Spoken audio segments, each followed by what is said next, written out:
संपूर्ण जीवात्मा प्रेम से बोलेंगे ओम सदाशिव अलख निरंजन पिता की जय हो। संपूर्ण की श्लोकों कल ब्रह्मांडों भुवनों में निस्तिन सदा ही जय हो। हे संपूर्ण जीवात्माओं, आपको हम आज ये सदाशिव परमात्मा के चरणों की पवित्र धूल के आदेश अनुसार बताना चाहते हैं कि दुर्वासा ऋषि जी एक महान क्रोधी ऋषि थे।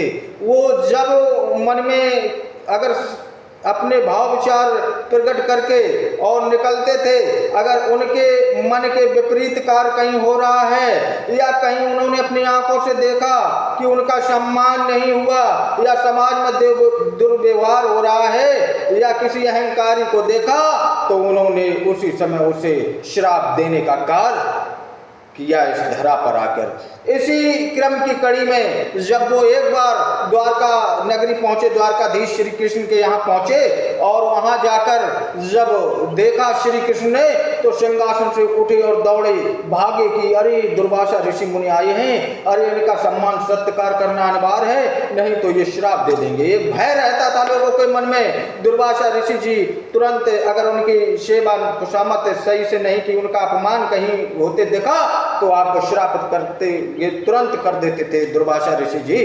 तो दुर्वासा ऋषि जी को आते देखकर श्री कृष्ण ने ऐसे सीधे भाग पड़े। संग में उनकी जब पत्नियों ने देखा तो वो भी दौड़ी दौड़ी उनके पीछे चली। हे स्वामी, ये क्या आ रही, दुर्वासा ऋषि मुनि जी आ रहे हैं, अगर इनकी सेवा सत्कार नहीं की, अगर इनकी सेवा में कोई आपने कोई किसी भी प्रकार की जरा सी भी गलती कर दी तो ये तुरंत श्राप दे देंगे।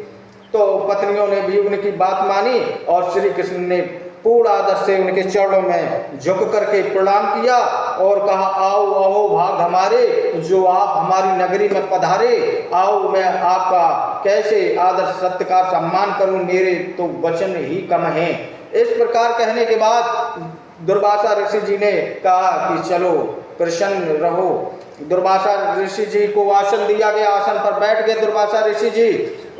दुर्वासा ऋषि जी को समर डुलाई गए। समर माने जो पहले पंखे चलते थे, तेज हवाएं चल किया करते थे, वो सब की गई। सेवक सेवकाएं लगा दी गई। स्वयं श्री कृष्ण महाराज की पत्नियां लग गई सेवा करने में। और फिर आने का अभिप्राय पूछा श्री कृष्ण महाराज ने कि हे मुनिवर, आप किस कारणवश आए हैं? तो दुर्वासा ऋषि जी ने उत्तर दिया कि हम यहाँ पर कुछ दिनों ठहरने के लिए आए हैं। हमें यहाँ द्वारकापुरी में कुछ दिनों के लिए स्थान चाहिए जहाँ हम रह करके अपनी पूजा सेवा भक्ति करें और द्वारकापुरी का हाल चाल जानें। तो इतनी बात सुनकर श्री कृष्ण महाराज ने दुर्वासा ऋषि जी के लिए महल के दरवाजे खोल दिए। तो उन्होंने कहा, नहीं श्री कृष्ण, नहीं, मुझे ये महलों में नहीं रहना, मेरे लिए झोपड़ी का प्रबंध किया जाए, मेरे लिए झोपड़ी ही सही है। मेरे संपूर्ण परमात्मा के भजनों के लिए एक झोपड़ी का निर्माण कर दो। तो दुर्वासा जी के लिए तत्काल में श्री कृष्ण ने बिना देर किए एक झोपड़ी का निर्माण किया और उसी झोपड़ी में श्री कृष्ण महाराज जी ने संपूर्ण आसन, विधिवत आसन लगाया। उनके पानी पीने का, ठहरने का एवं लेटने का इंतजाम भी उसी झोपड़ी के अंदर अच्छे ढंग से स्वयं श्री कृष्ण महाराज जी ने कर दिया कि कहीं किसी प्रकार से मुनि क्रोध न हो जाएं, उनकी क्रोध धारणा कहीं ना जागृत हो जाए। इस प्रकार दुर्वासा ऋषि उस कुटी में ठहर गए और उस कुटी में ठहरने के बाद श्री कृष्ण महाराज जी ने अपनी पत्नियों को ये कहा कि ऋषि मुनि जी जहाँ ठहरे हैं दुर्वासा जी, उनकी सेवा में कोई कमी, आदर भाव सम्मान में कोई कमी नहीं होनी चाहिए। उनके भोजन से लेकर सेवा पानी तक का प्रबंध अब तुम्हारे द्वारा होगा। इतना कहकर के अपनी पत्नियों से श्री कृष्ण महाराज जी अपने दरबार को देखने लगे। काफी दिन रहने के बाद दुर्वासा ऋषि जी ये मन में सोचते कि ऐसा कोई कार्य ही नहीं आया जिससे हम क्रोधित हो पाए, हमारी तो बहुत सेवा खुशामद हुई है, चलो कोई बात नहीं। फिर एक दिन की बात है कि श्री कृष्ण जी के यहाँ खीर बनाई गई थी। उस खीर को स्वयं रुक्मणी जी लेकर और दुर्वासा ऋषि जी के आश्रम पहुंची और कहा, हे नाथ, ये स्वयं स्वीकार करो। तब दुर्वासा ऋषि अपनी तपस्या में ध्यान मग्न थे और उसी समय वो तपस्या से जागने ही वाले थे और रुक्मणी जी वहाँ पहुँच गए।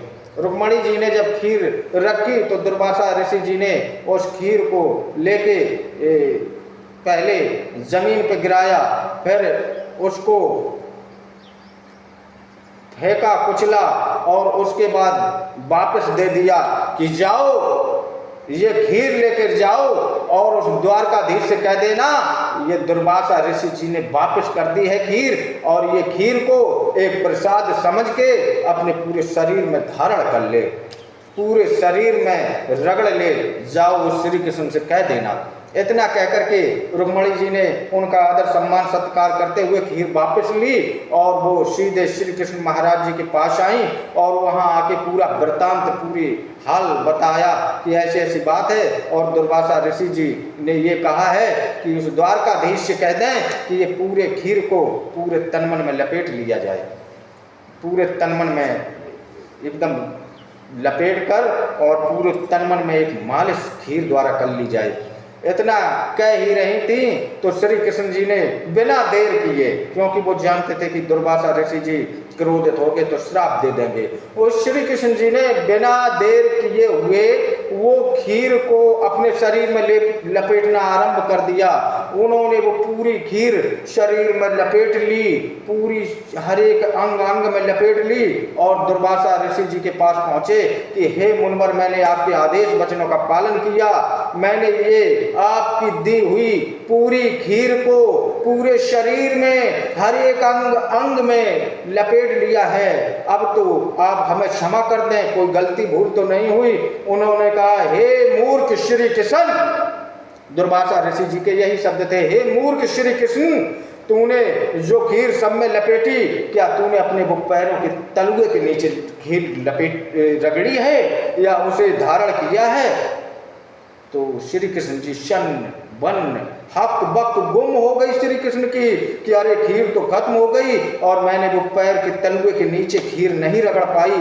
तो दुर्वासा ऋषि जी ने कहा हे श्री कृष्ण, तूने ये बहुत बड़ी गलती की है, जब मैंने तुझे ये खीर संपूर्ण शरीर के अंग अंग में विभूतित करने के लिए तुझे दी थी और तूने वो अपने पैर के तलुए के नीचे धारण नहीं की, तो हे श्री कृष्ण, जब भी तेरी मृत्यु हुई होगी या जब भी तू मारा जाएगा तो तेरे पैर के तलुए के द्वारा ही तेरी मृत्यु होगी। तो हे कथा प्रेमियों, जब श्री कृष्ण जी को बाण मारा था बहेलिया ने छुप करके, तो उसने एक हिरण समझ के बाण मारा था, तो वो सीधे श्री कृष्ण जी का जो बाम पैर था उसका तलुआ चमक रहा था, उसी पैर में जाके लगा था, जिसके कारण श्री कृष्ण को देह त्यागनी पड़ी थी। ये प्रचलित कथाएं हैं, ये यहाँ सत्य एवं धर्म के राज की स्थापना में भी हमारा सहयोग करेंगी। ऐसी कथाएं और धर्म परिवर्तन श्रेणी में हम यूं ही आपको आगे संपूर्ण वृत्तांत बताते रहेंगे। ओम सदाशिव तलाक निरंजन पिता की।